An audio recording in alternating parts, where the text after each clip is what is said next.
সবার তো family support নাই, কিন্তু সে দেশের জন্য কাজ করতে চায়, দলের জন্য কাজ করতে চায়, কিন্তু সে পার্ট টাইম জব করলে অসুবিধা কোথায়? সে পার্ট টাইম জব করুক, পার্ট টাইম জব করে সে করুক, সেখানে তো কোনো বাধা নাই। কিন্তু তার বাধাটা যেমন ওইটা নিয়ে হয়েছে যে বিবাহিত হলে যে তার যে দায়িত্ব, তখন বিবাহিত হওয়ার পর আমি যদি আপনাকে রিসেন্ট এক্সাম্পল দেখাই, ঢাকা বিশ্ববিদ্যালয়ের ডাকসুর ভিপি হয়েছে নূর, বিবাহিত ছিল। এই যে নির্বাচন হলো, সেখানে স্বামী স্ত্রী দুজন কিন্তু আপনার সম্পাদক হয়েছে। তো এগুলো কি তাদের জন্য ব্যারিয়ার ছিল? শুনুন, অনেক সময় অনেক কিছু যে একেবারে মানে বিবাহ করতে পারবে না কি কারণে? বিবাহ করলে অসুবিধা বললেন যে দায়বদ্ধতা চলে আসে। আপনি ছাত্রদলে কত ঘন্টা সময় দেওয়া লাগে প্রতিদিন এভারেজে, যে এরপর সে পরিবারকে সময় দিতে পারবে না, সে তো বাসায় গিয়েই থাকতে হয়। না, ছাত্রদলের প্রথমত হচ্ছে তাকে এই যে তারা হাজবেন্ড ওয়াইফ, তাদেরকে তো ইনকাম করতে হবে, তাই না?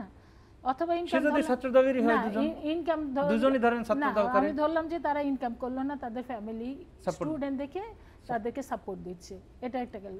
সেই কারণে এটা একটা হতে পারে, এই জায়গায় স্যাক্রিফাইস করা যেতে পারে। দ্বিতীয়ত যে তারা হাজব্যান্ড ওয়াইফ, তাদের একটা সময় কিন্তু টাইম পাস করতে হয়, হ্যাঁ, একত্রে থাকতে হয় কিংবা করতে হয়, এটা একটা।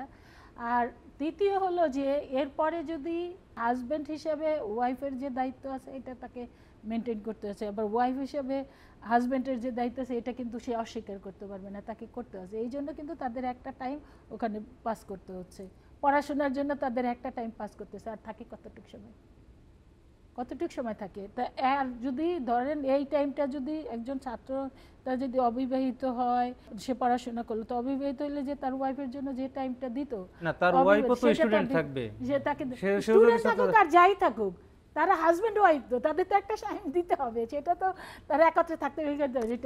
আবার একটা টেনশন, ওয়াইফ ওখানে কি করছে, হাজব্যান্ডের কিন্তু একটা টেনশন থাকবে যে ও ঠিকভাবে ওখানে ই করতে পারলো না, কে কারো কোনো বিপদে পড়লো কিনা, এই পড়লো কিনা, এটা কিন্তু আপনার পরিবারের ভাই বোন আছে, মা বাবা আছে, ভাই বোনের জন্য অনেক সময় ওইটা থাকে না, যেটা ওয়াইফের জন্য থাকে। আর বিশেষ করে সন্তান হয়ে গেলে তার কোনো কথাই নাই, সন্তান অসুস্থ হইলো কিনা, সন্তানের খাবারটা ঠিকভাবে গেল কিনা, এই যে তার পিছুটান, এই পিছুটানের জন্য সে অনেক কিছু করতে পারবে না।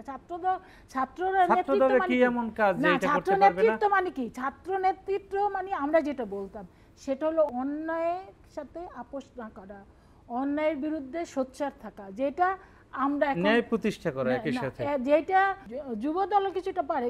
যুব দলেরও অনেকে আছে, যেমন যাদের 50 বয়স হয়ে গিয়েছে, তাদের হাঁটু ব্যথা, পা ব্যথা, অনেক কিছু আছে। কিন্তু ছাত্র নেতারা কিন্তু সেটা না। ছাত্র নেতারা একটা পুলিশ দাওয়া দিলে দৌড় দিতে পারে, একটা অন্য সংগঠনেরই দিলে এই করতে পারে, কিন্তু একটা যুব নেতা দৌড় না দিলেও হয়, সে তার মেধা দিয়ে। এই জন্য ছাত্র নেতাদেরকে বলে যে তারা 21 বা 22-এ শেষ হয়ে যায়, তারপর 30 বছর পর্যন্ত সে কেন ছাত্র নেতা থাকবে? আপনি যদি বললেন 21-22 না, ছাত্রত্ব শেষ, তাহলে আপনি যে এই ক্রাইটেরিয়া গেলেন, তাহলে তো তার ছাত্রত্ব শেষ, সে এরপর জবে চলে যাবে। নিয়ে আসতে হবে, এই জায়গায় নিয়ে আসতে হবে, এইখানেই নিয়ে আসতে হবে। আপনার রাজনীতি যত স্বচ্ছ হবে, আপনাকে এই জায়গায় নিয়ে আসতে হবে। এখন হয়তো এখনো অত স্বচ্ছ হয় না, অতই হয় নাই, কিন্তু আপনার স্টুডেন্ট লাইফ শেষ, ছাত্র রাজনীতিও শেষ, এই জায়গায় স্টুডেন্ট লাইফ তো দেখা যায় যে এখন আপনার হলো গিয়া 35-40 বছর হয়েছে না। এবার ডাকসুতে আমাদের অনেকই ছিল না, রাকিব ছিল, নাসির ছিল, এই ছিল, সে ছিল, দিছে নমিনেশন দিয়েছে, কিন্তু আবিদকে সরাসরি কারেন্ট স্টুডেন্ট ওকে দিতে হয়েছে।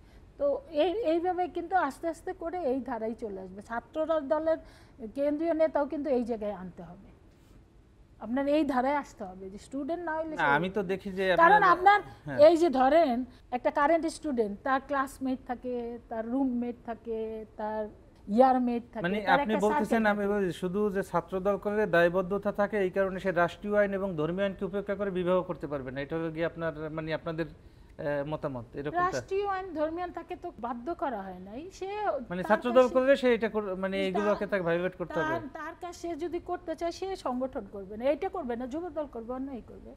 তো যুবদলে তো আবার একটা বয়স বাইন্ডিংস রয়েছে, যে আসলে ওই সময় তরুণদের দেওয়া হয় না, সেক্ষেত্রে যোগ্যতা থাকার পর দেওয়া হচ্ছে। তো যুবদলে তো ছাত্রদল শেষ হইলে তো সে যুবদলে ঢুকে যেতে পারতেছে। সবাই তো পারে না, কারণ এখানে ছাত্রদলের যত পরিসর বা যত কমিটি, যুবদলে তো অত জায়গা নাই। আর আমাদের তো ঢাউস কমিটি, এই ঢাউস কমিটির তো তবে অনেকেই আবার ধরে যায়। এরপরে স্বেচ্ছাসেবক আছে, কৃষক দল আছে, এগুলো কিন্তু সব ছাত্র নেতাদের দিয়ে করা হয়েছে, অনেকগুলা ছাত্রদের তো